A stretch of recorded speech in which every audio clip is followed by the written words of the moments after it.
하나님의 말씀, 오늘 주신 하나님의 말씀 우리 함께 나누겠습니다.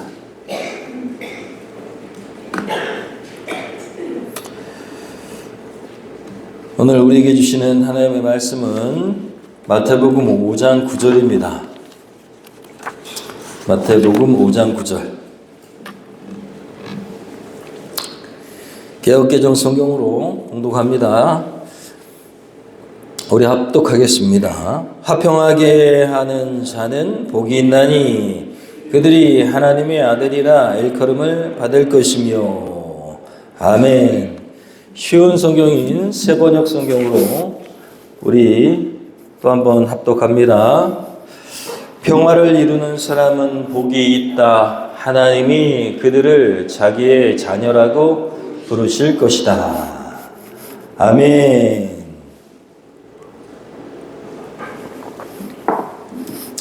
하나님의 자녀로서의 특권을 누리시기를 소원합니다. 하나님 나라의 상속자로 그렇게 아름답게 살아가시는, 그리고 풍성하게 살아가시는 여러분 되기를 소원합니다. 오늘 말씀 제목은 행복의 조건, 행복의 비결입니다. 행복의 비결.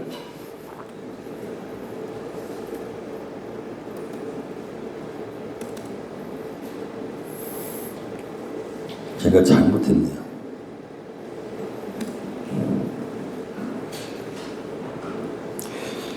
행복의 비결 7번째.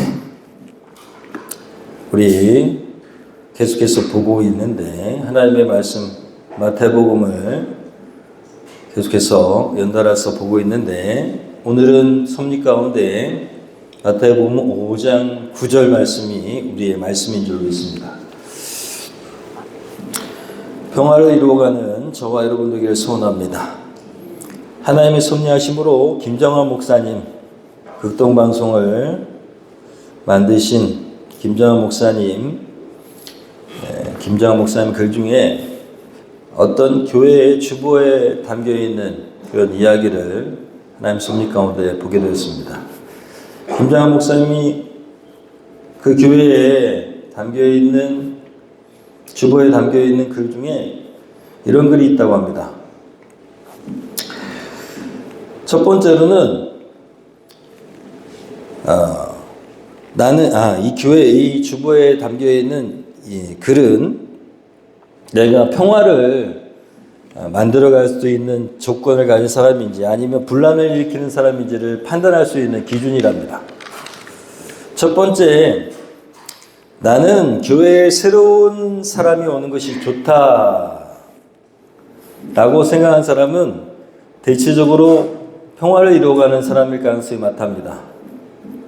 왜냐하면 이런 마음을 가진 사람은 어떤 사람이 왔을 때 이 사람 때문에 그 사람이, 새로운 사람이 교회를 편하게 나오게 될 거라는 이야기입니다. 여러분 어떻습니까? 나는 교회에 새로운 사람이 오는 것이 좋습니까? 그렇습니다. 두 번째, 나는 교회의 단점보다 장점에 집중한다. 우리 교회가 나는 이런 장점이 있다고 생각한다. 그래서 여러분, 이런 마음을 가지고 있는 사람 때문에 교회가 좋은 소문이 지역사회에 전해지기 마련이라는 것입니다. 그래서 이런 사람의 마음을 가지고, 이런 마음을 가지고 있는 사람은 교회 안에서 분명히 평화를 이루어가는 그런 사람일 것이다. 세 번째로는 교육자들의 약점에는 눈을 감고 장점을 칭찬한다. 입니다. 보통 단점이 없는 교육자는 없습니다. 그래서 그 단점이 보이면 좋은 성도는 기도를 하게 돼 있다는 거예요. 그분의 단점이 장점으로 변할 수 있도록 기도한다는 것입니다. 중보기도해야 될 줄 믿습니다. 그렇기 때문에 이런 마음을 가지고 있으면 그 사람 때문에 교회가 평화롭다라는 것이죠. 4번은 분란을 일으키는 사람 특징입니다. 나는 다른 사람의 작은 실수에도 그냥 넘어갈 수 없다. 아마 이런 사람이 있다면 이 사람 때문에 어떤 사람은 분명히 그 교회를 언젠가는 떠나게 될 거라는 것입니다. 5번째, 나는 다른 성도들의 대소사에 관심이 참 많다. 여러분, 이런 사람 때문에 교회에 헛된 소문이 돌 수 있다는 것입니다. 분란이 일어날 수 있다는 것이죠. 관심이 있죠. 관심이 있어야 되고, 그렇지만 관심을 막 표현한다거나 꼬치꼬치 막 알려고 한다든가, 이런 사람들의 문제점은 나중에 이 사람 때문에 좋은 일보다는 분란이 일어난 일이 많을 수 있다는 것입니다. 그러니까 관심을 두는 것은 나쁜 것이 아닙니다. 그렇지만 너무 그 사람의 사생활에 개입하려고 하지 말라는 것이죠. 그리고 기도해 주려고 그래, 이런 말 하지 마십시오. 그냥 기도해 주면 됩니다. 그래서 다른 사람의 대소사에 너무 많은 에너지를 쏟지 말라. 여러분, 교회는 옳고 그름보다 중요한 것이 덕을 세우고 그 사람을 살리는 것입니다. 할렐루야. 지혜로운 말은 사람의 영혼을 살립니다. 그런데 이 지혜로운 말은 내가 노력해서 되는 게 아닙니다. 늘 말씀드리지만 여러분, 침묵이 훨씬 나을 수도 있습니다. 말하는 것보다. 말할 것이 있다면 우리가 기도할 때 하나님 주신 것을 전달하는 것입니다. 그 정도면 충분합니다. 기도하는데 하나님이 이런 마음 주셨어요 라고 이야기하면 놀라운 일이 일어납니다. 그런데 내 생각을 이야기하면 사단이 틈타기가 좋습니다. 여러분, 기도하고 하나님 주시는 마음으로 이야기할 수 있는 그런 사람이 평화를 이루는 사람인 줄로 믿습니다. 같은 선물을 포장지를 싸서 줄 수도 있고 여러분 폐지에 싸가지고 줄 수도 있어요. 그런데 폐지에 싸가지고 신문지에 돌돌 말아가지고 주는 게 귀하게 여겨집니까? 아닙니까? 아니죠. 그게 아무리 그 안에 좋은 것이 있다 하더라도 처음 받는 사람 처음 마음은 기분이 별로 좋지 않아요. 저는 그런 의미에서 충청도 방식을 선호해야 된다고 생각합니다. 충청도는 어떻게 합니까? 우리 집에 이거 쓸데없는 게 굴러다녀가지고, 이 집 필요할 것 같아가지고, 자. 하는데 좋은 거라니까요. 충청도 사람들은 그렇게 줍니다. 진짜 좋아하면 진짜 좋은 것을 줍니다. 싫으면요, 말을 안 합니다. 그 사람하고 말을 안 해요. 그러면 싫은 거예요. 여러분, 나는 평화를 이루는 사람일까요? 갈등을 부추기는 사람일까요? 한번 우리가 오늘 스스로를 점검해 보면 좋겠습니다. 평화가 가득한 곳이 어디라고요? 하나님 나라. 평안과 평화가 가득한 곳이 하나님 나라, 천국입니다. 우리 올바른 교회가 천국이 되기를 소원합니다. 사랑하는 여러분, 엄밀히 말하면 예수님께서 이 마태복음 5장 산상수훈이라고 하는데 여기서 말씀하신 8가지 복은 세상이 이야기하는 복과는 정반대입니다. 별로 복스럽지 않아요. 그런데 행복하려면 이래야 된다라고 말씀하시는 거예요. 여러분, 하나님의 말씀, 예수님의 말씀인 이 8가지 복은 세상의 복과는 전혀 다릅니다. 보세요, 한번 보세요. 첫 번째 우리가 첫 번째 말씀으로 받은 게 어떤 사람이 행복하다고요? 가난한 사람이 행복하대요. 어디가? 마음이. 여러분, 세상은 가난한 거 싫어합니다. 가난해가지고는 행복할 수가 없다고 얘기해요. 그런데 예수님은 마음이 가난해야 행복하다는 거예요. 두 번째로요, 울면 행복합니까? 여러분, 하는 그 사람이 행복해 보여요? 그런데 예수님은 정말로 애통하는 사람에게 행복이 온다는 거예요. 누구 앞에서? 하나님 앞에서. 너무 다르잖아요, 세상과는. 세 번째로요, 온유한 사람, 참고 견뎌내는 사람, 이런 사람이 행복하다는 거예요. 세상 사람들은 참으라고 그래요? 복수하라고 합니다. 그리고 지금 세상의 문화가 바뀌었어요. 늘 말씀드리지만, 네. 친절한 영자씨인가? 그 영화가 딱 기점이 됐어요. TV를 그때부터 과거와 그리고 현재로 나눠질 수 있습니다. 그때부터. 그 영화가요, 얼마나 세상에 영향을 끼쳤는지 몰라요. 박찬욱 감독의 영화. 되게 이상한 영화들 많이 만들거든요. 선과학이 분명하지 않은. 그런데 엄청 통쾌해요. 복사하니까. 그죠? 그리고 현실은 이렇다라고, 현실이 이러니까 나도 어쩔 수 없다. 이런 영화가 있어요.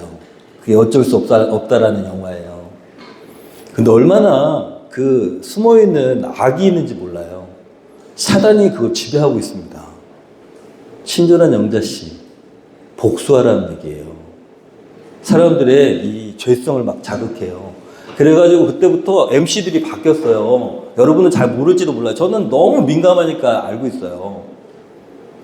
MC들이 그 전까지는 착한 사람이 MC를 봤어요. 근데 그 이후로는 솔직하게 쫙쫙 공격하는 사람이 MC를 봐요. 요즘에 TV를 보면 그런 사람 솔직하다고 해서 좋아해요. 그런데 사람들이 상처받을 수 있어요. 그게 더 현실적이고 더 깔끔하다고 생각해요. 직설적으로 얘기하는 거. 그렇지 않습니다. 여러분 직설적으로 계속 얘기하잖아요? 그럼 상처받아요.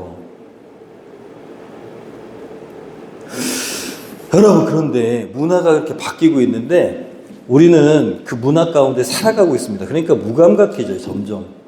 그래서 엄청 세상에 그 매스미디어가 엄청 악해요.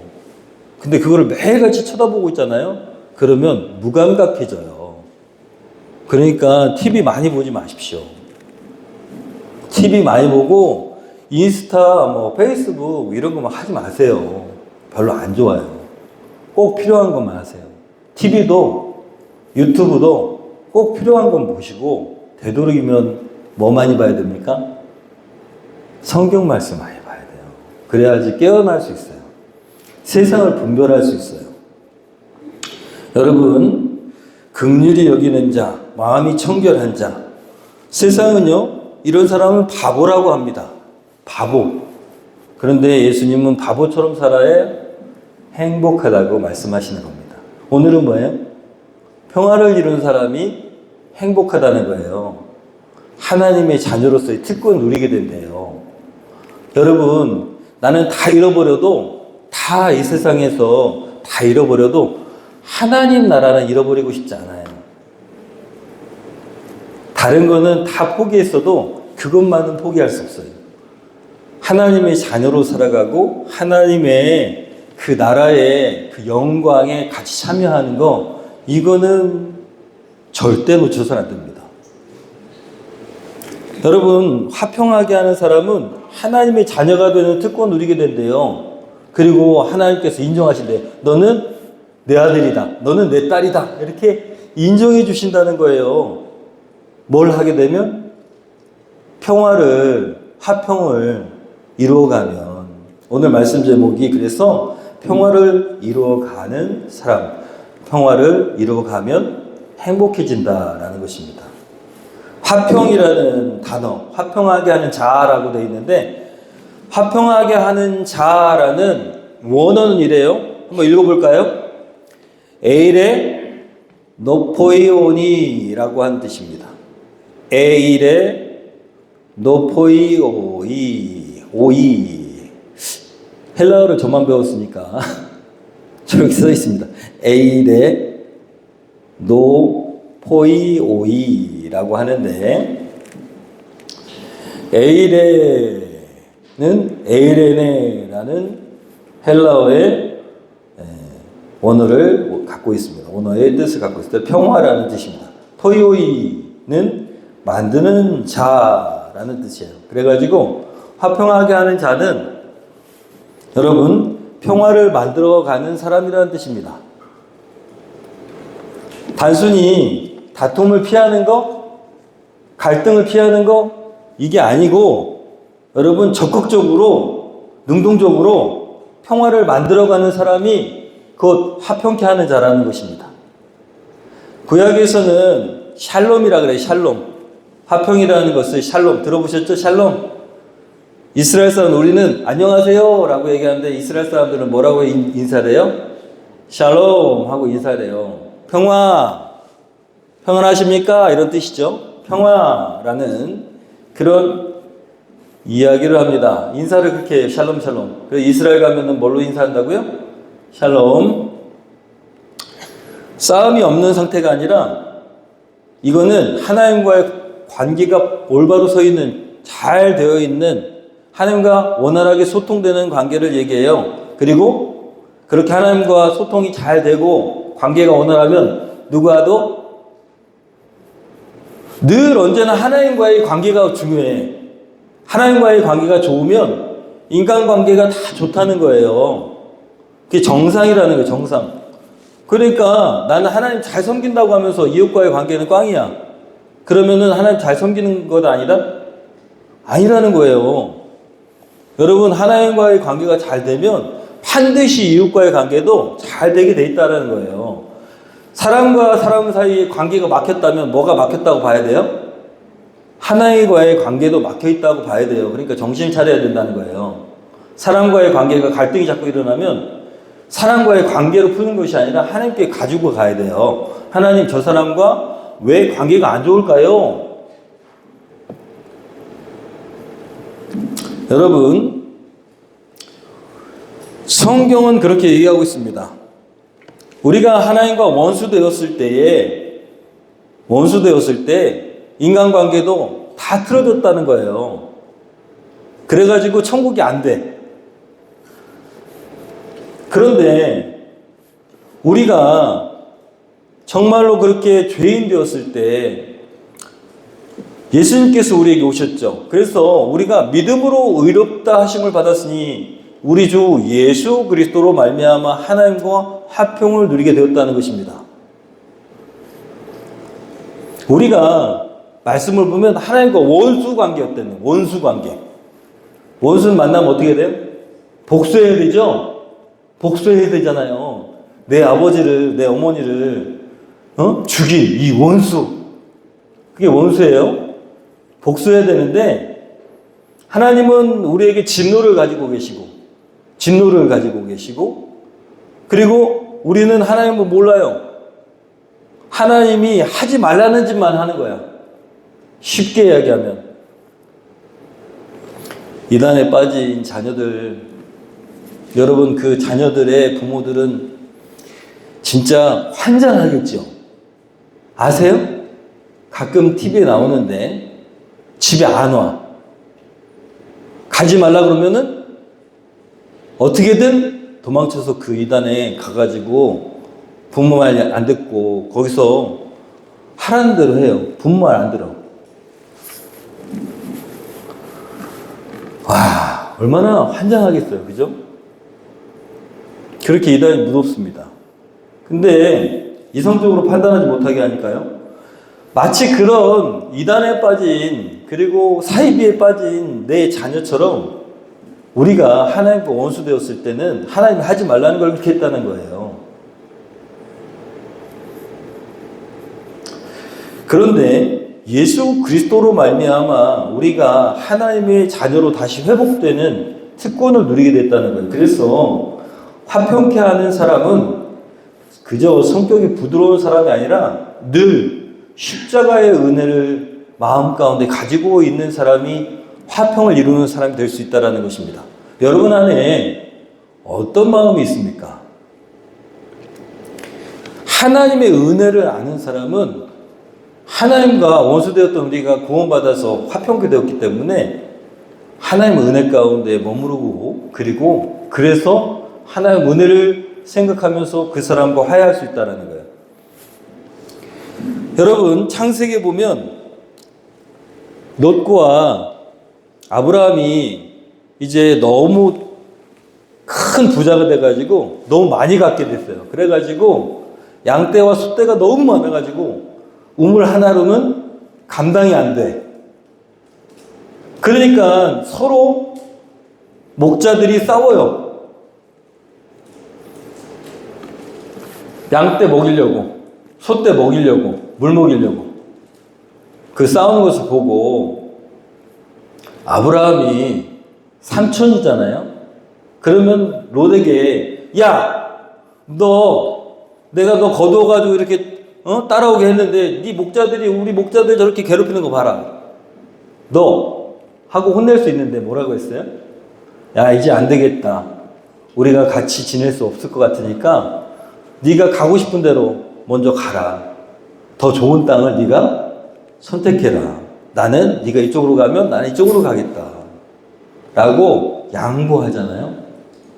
그것이 아브라함이 하나님의 은혜를 잊지 않는 마음으로 양보하는 것, 싸우지 않는 것, 그게 평화입니다. 성경에는 하나님의 은혜를 아는 사람들이 가지고 있는 평화의 모습들이 기록되어 있어요. 우리가 창세기 공부했는데 창세기 함께 말씀으로 나눴는데 요셉 있잖아요. 요셉 아시죠? 요셉의 형들이 요셉이 너무 시기 질투 나가지고 어떻게 해요? 종으로 팔아버렸어요. 이집트의 종으로 팔아버렸어. 근데 이집트의 종으로 팔려가지고 나중에 형제들을 만나가지고 아버지가 죽고 나서 형제들이 요셉이 자기들을 죽일 수 있다 생각하고 찾아가가지고 용서를 비니까 어떻게 했어요? 네, 용서했어요.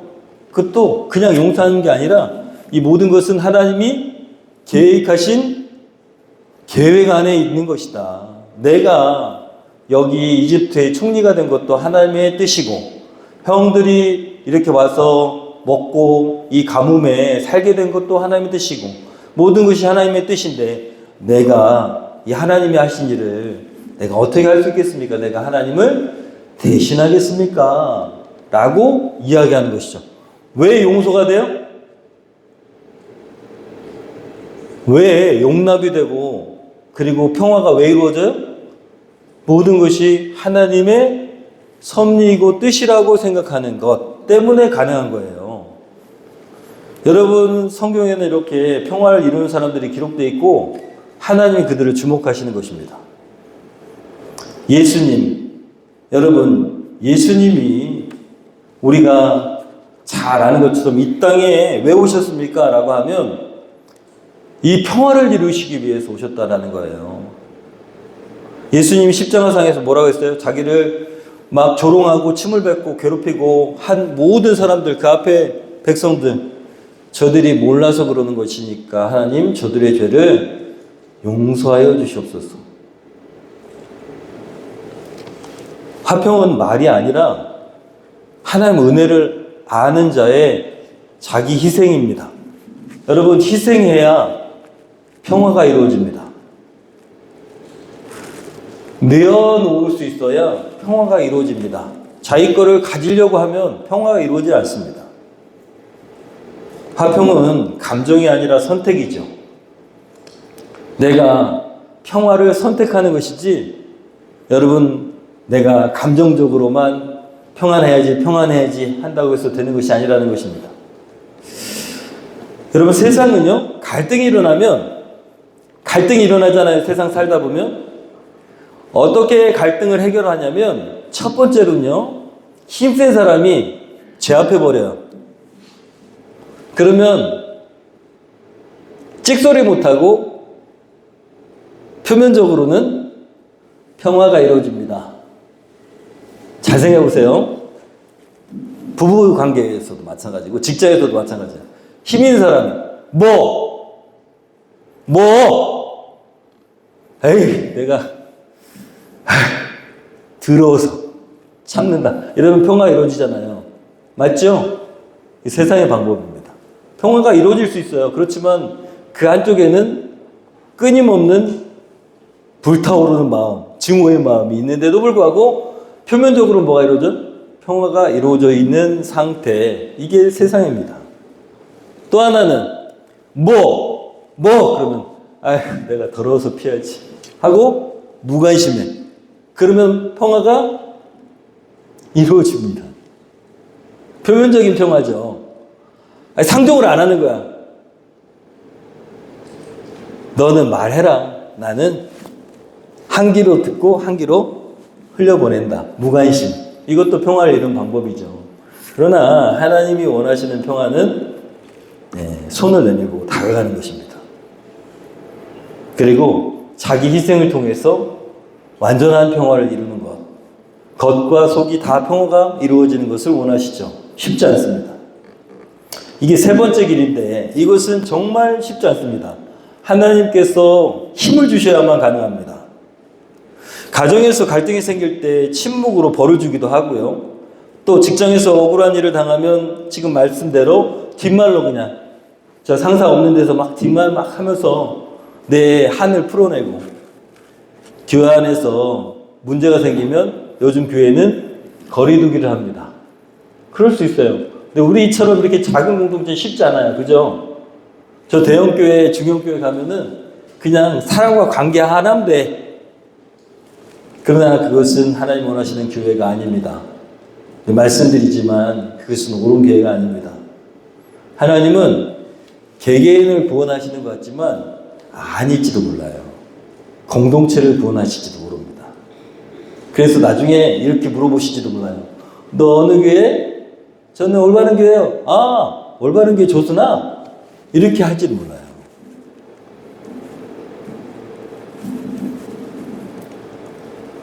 여러분, 화평케 하는 자는 중재자가 되고 갈등의 불씨에 기름을 붓는 게 아니라 물을 뿌립니다. 잠언에 이렇게 얘기하고 있어요. 한번 읽어볼까요? 졸리시니까. 유순한 시작. 유순한 대답은 분노를 쉬게 하여도 과격한 말은 노를 격동하느니라. 여러분, 기름 뿌리는 사람입니까? 물을 뿌리는 사람입니까? 한번 늘 생각해 보시기를 소원합니다. 하나님께서 원하시는 것은 정말 갈등 상황에서 하나님의 아들처럼 그 갈등을 몸을 던져 중재하는 것입니다. 십자가는 그런 예수님의 형상입니다. 여러분, 오늘 말씀하시죠? 그들이 하나님의 아들이라 일컬음을 받을 것이며 라고 되어 있습니다. 화평을 이루어가는 사람, 평화를 이루어가는 사람은 하나님의 아들, 하나님의 자녀가 된다는 거예요. 여러분, 이 히브리적 사고에서는요, 야, 너는 내 아들이다. 그러면 그 사람의 모든 것을 닮았다라는 뜻이 있습니다. 저 사람이 내 아들이다 라고 얘기한다면 그 아들이 내 모든 것, 내가 가지고 있는 재산뿐만 아니라 나의 성품, 나의 인격, 그리고 내 모습 이런 것들을 닮았다라고 할 때 아들이다 라고 얘기한대요. 그게 히브리적 사고랍니다. 여러분, 화평을 만드는 사람은 하나님 아버지의 성품을 그대로 드러내는 사람이라는 거예요. 그러니까 화평은 누구의 속성이라고요? 하나님의 속성. 하나님을 닮은 사람은 뭘 만들어 간다고요? 평화를 만들어 간다. 여러분, 예수님이 이 땅에 오신 게 이유가 뭐예요? 예수님이 이 땅에 오신 거. 이게 예수님의 성품이죠. 예수님이 이 땅에 오신 것은 제일 큰 사명 중에 하나가 하늘에는 평화, 그리고 땅에는 그 기뻐하심을 입은 사람들 중에 평화, 하늘에는 영광이고 땅에는 평화. 제가 3번 얘기했는데 평화를 이루러 오셨어요. 그게 말씀의 첫 구절에 나오잖아요. 지극히 높은 곳에서는 뭐라고요? 하나님께 영광이요. 땅에서는 그 기뻐하심을 입은 사람들 중에 뭐라고요? 평화로다. 그게 예수님이 오신 이유예요. 평화를 이루시기 위해 오셨어요. 여러분, 예수님이 이런 사명을 갖고 오셨기 때문에 하나님의 자녀가 되는 거예요. 평화를 이루어가는 사람은 예수님의 사명을 계속 이루어가는 거기 때문에 여러분, 하나님의 자녀로서의 특권을 마음껏 누릴 수 있다는 거예요. 평화를 이루면 그럼 나머지는 다 누가 책임지신다고요? 하나님께서 책임지신다는 거예요. 그래서 우리는 사명으로 화평을 이루는 사람으로 그렇게 부르심을 받는 것입니다. 제가 말씀을 준비하는데 하나님의 섭리 가운데 동영상을 보게 하셨어요. 나올라나 모르겠는데요. 소리가 안 나와. 소리가. 제가 그래가지고 이거를 바꿀 겁니다. 네, 안 나오니까 방송실에서 틀어줘야 되겠네요. 소리가 안 나와. 어떤 접촉사고가 난 동영상이에요. 그런데 접촉사고가 났는데 그 남편이 어디에다가 올린 거예요. 그래서 올려가지고 되게 유명한 뉴스가 됐습니다. 그 뉴스를 한번 우리가 오늘 상황에서 내리는 탈선 증상이 조금 올 것 같아서 데리고 와이프가 처음부터 다시 틀어주세요. 병원에 거의 도착했었는데 착행을 급하게 명령하다 보니까 이제 사고가 발생을 한 거고요. 영상은 딱 좋은데 이제 순간 겁해가지고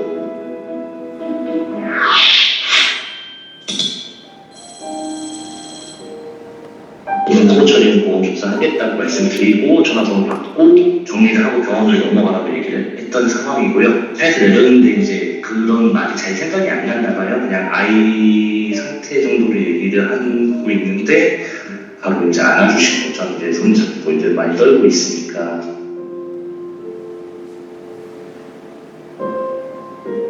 안아주는 동시에 저도 이제 순간 울컥해가지고 바로 이제 전화를 바로 드렸어요. 아, 미처 다음 끝까지 보지도 못하시고. 일단 보지도 못하고 일단 바로 전화를 드렸는데 사고 났던 사람 남편입니다라고 얘기를 하는 순간 상대방 차주분이 아기랑 애기 엄마는 어때요? 라고 바로 물어보시더라고요. 거기서 이제 또 한 번 더 이제 2차로 겁했죠.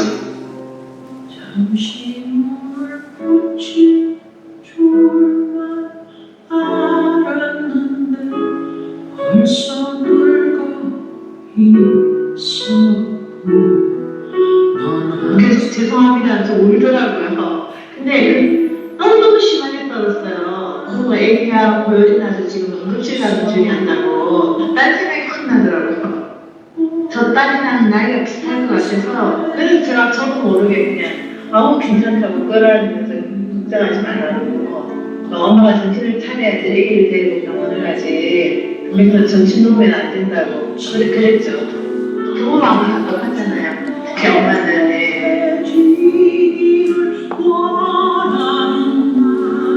그때는 뭐 회사 생각이 뭐 이런 게 없었어요.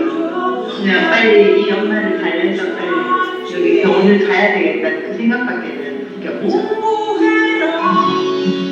아니 그건 너무 그래서야 성실해라 그게 아무 일도 아닌데 왜 이 자꾸 사람들이 이렇게 살지? 그 생각밖에 드는 게 없어요.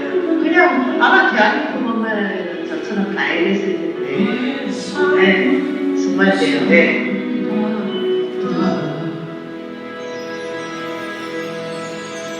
한참 세상 사랑은 출발하였는데 아직 열다섯 시고 항상 예쁜 너무 싫어지만 그리운 자리가 겨우 삶에 대해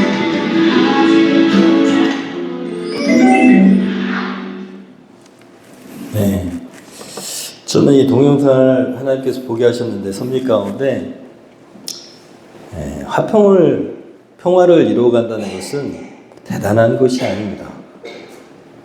이 접촉사고를 급하게 이제 아이 때문에 응급실로 고열 때문에 가던 아기 엄마가 급한 마음에 출근하던 저 여사님이 차를 받았는데 그래가지고 접촉사고 하는데 얼마나 짜증나겠어요. 아침 출근 시간인데. 그런데 내려가지고 그렇게 벌벌 떨고 있는 그 애기 엄마를 안아주면서 빨리 진정하고 병원으로 빨리 가라. 나는 괜찮다. 하고 안아주는 저 여사님의 마음 뭐였다고요? 나도 똑같은 딸이 있는데 내 딸도 이럴 수 있는데 였다는 것이죠. 여러분, 평화를 이룬다는 건 뭐 대단한 게 아닙니다. 저 사람이 똑같이 하나님이 나처럼 사랑하는 사람일 텐데, 저 영혼도 하나님이 불쌍히 여기시는 영혼일 텐데 하는 공감, 동질감 이런 걸 가질 수 있다면, 그러면 누구라도 품어낼 수 있지 않을까요? 여러분, 예전에 저 어렸을 때 시대만 해도 우리 대한민국 참 따뜻한 나라였습니다. 지금도 따뜻한 나라라고 해요, 외국 사람들은. 저 아이가, 옆집 아이가 내 자식처럼 여겨지는 그런 때였어요. 그리고 우리 부모님들 세대에는 옆집 아이도 내 아이처럼 생각했어요. 그 집에서 얼마나 밥을 많이 먹었는지 몰라요. 그래서 우리나라가 엄청 하나님 축복을 받은 나라입니다. 다른 나라, 일본이나 다른 나라, 여타 다른 나라보다 우리나라에 하나님께서 축복하신 이유가 그런 하나님의 마음을 잘 전할 수 있는 준비가 된 나라였기 때문입니다. 여러분, 평화를 이루어간다는 것은 별거 아닙니다. 그 사람과 내 마음을 같은 마음, 공감하는 마음으로 변화하면 됩니다. 그건 누가 시켜주시냐? 하나님의 영이신 성령께서 감동하시는 겁니다. 그래서 공감할 줄 아는 사람이 평화를 이루는 사람이 되는 것입니다. 뭐 하는 사람이요? 공감할 줄 아는 사람.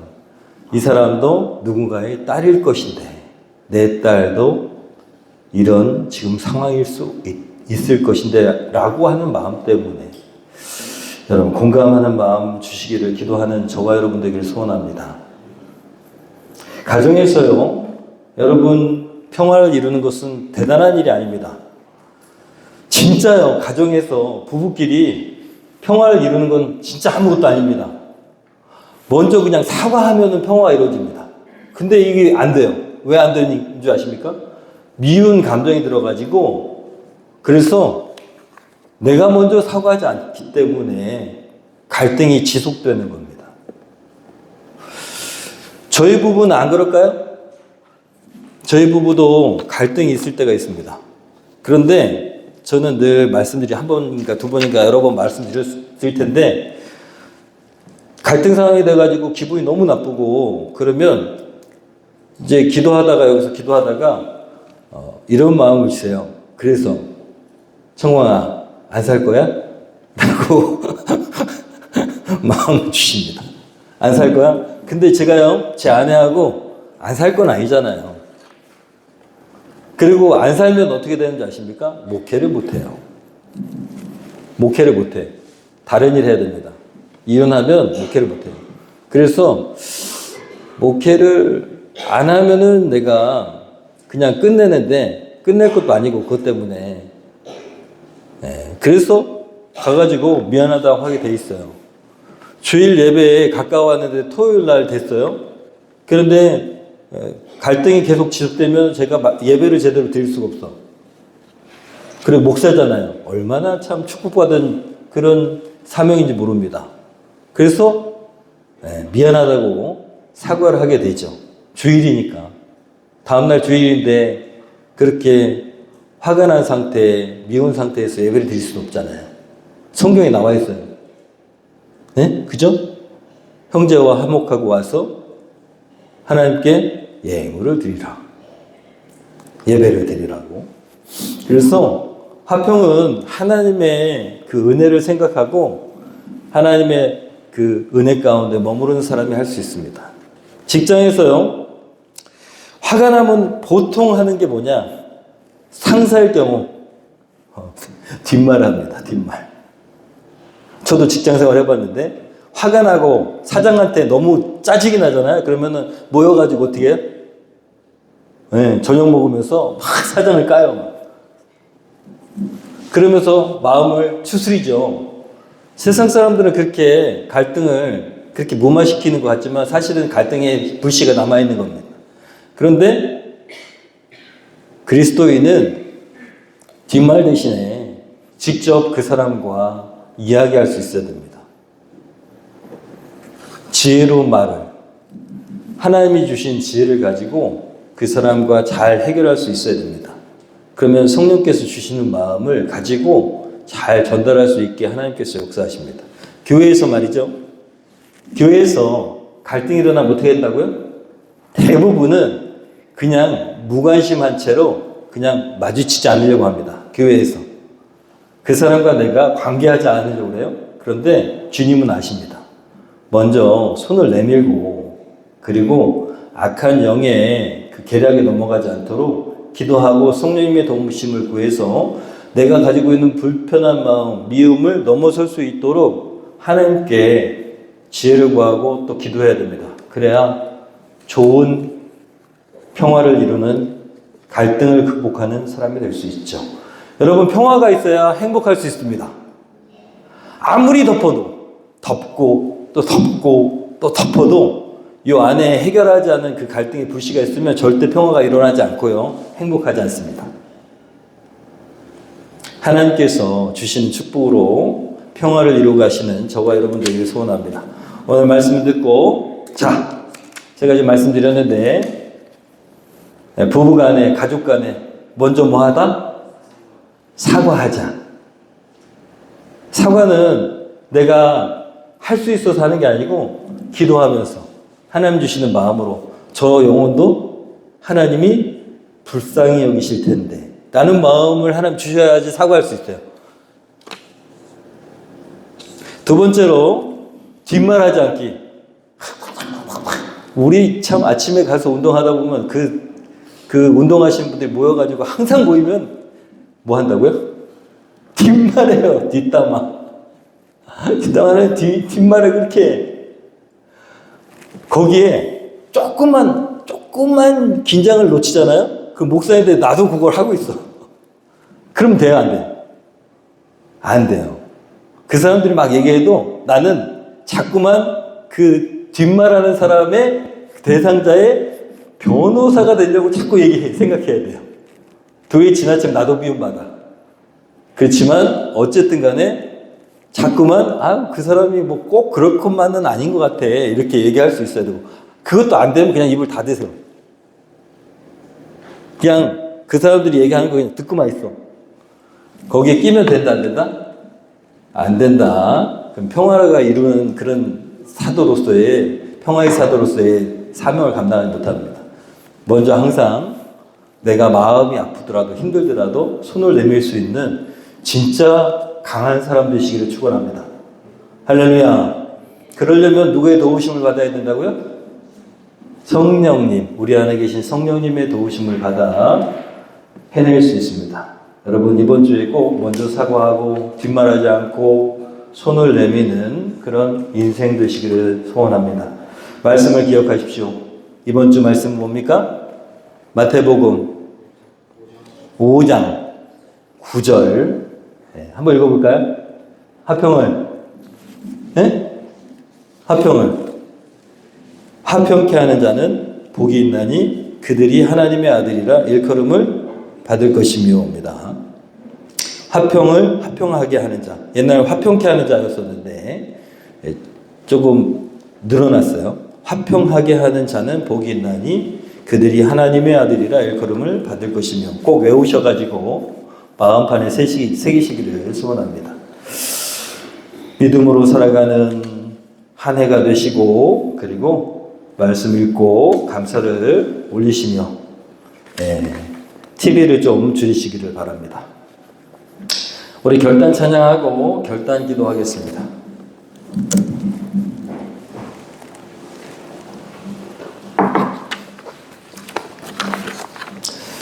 우리의 마음 가운데 얼마나 연약함이 많은지 주님이 더 잘 아십니다. 여러분의 마음을 하나님이 아십니다. 그럼에도 불구하고 하나님은 저와 여러분을 사랑하시고 그리고 우리와 함께 하시기를 원하십니다. 그리고 주님의 마음 품고 살아가기를 원하십니다. 우리 결단하면서 찬양하겠습니다.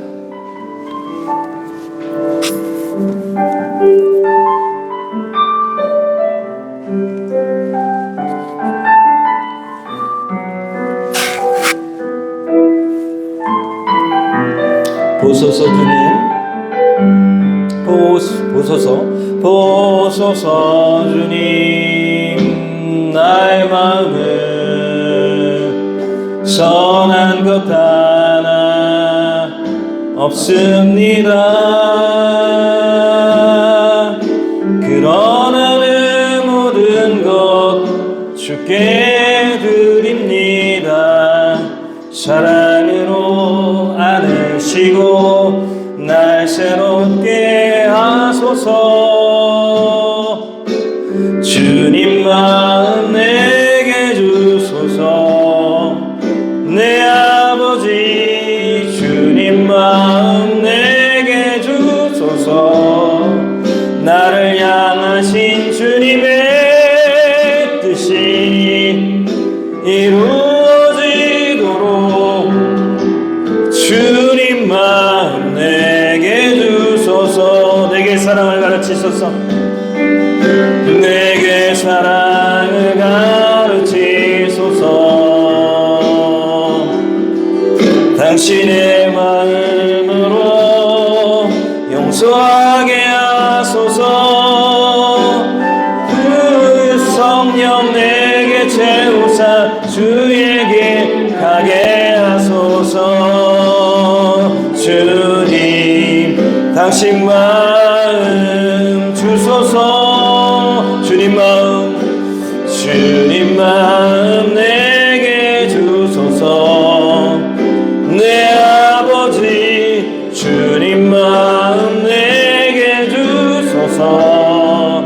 나를 향하신 주님의 뜻이 이루어지도록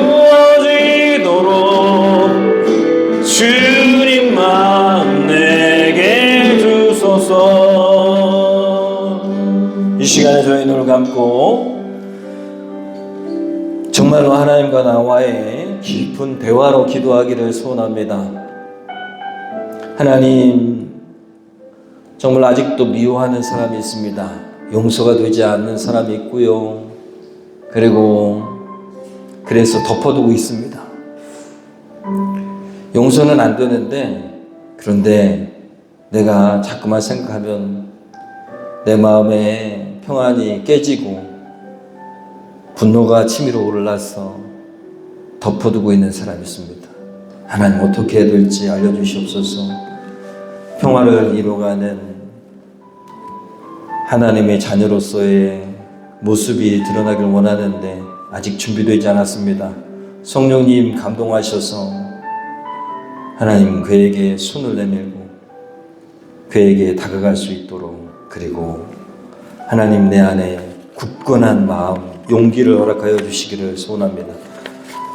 피하는 것이 강함이 아니라 정말 주님의 지혜로 풀어내고 사과하고 그리고 화평을 이루어가는 것이 진정한 용기임을, 진정한 믿음임을 오늘 알게 되었는데, 하나님 공감할 수 있고 그리고 품어낼 수 있는 담대함을 허락하여 주시옵소서. 손을 내밀고 그리고 욕하기보다는 변호자가 되어지고 품어주는 자가 되기를 소원합니다. 하나님, 생각나게 하신 그 사람에게 어떻게 해야 될지 알려주시옵소서. 말씀을 기억하면서 살아가길 원합니다. 날마다 같은 시간에 말씀을 기억하며 아침에 일어날 때에 오늘 주신 말씀을 기억하며 기억해내며 살아갈 수 있는 한 주간 되기를 소원합니다. 믿음으로 도전하며 살기를 원합니다. 우리 시간에 간절히 기도하면서 결단하겠습니다. 기도합니다. 주님,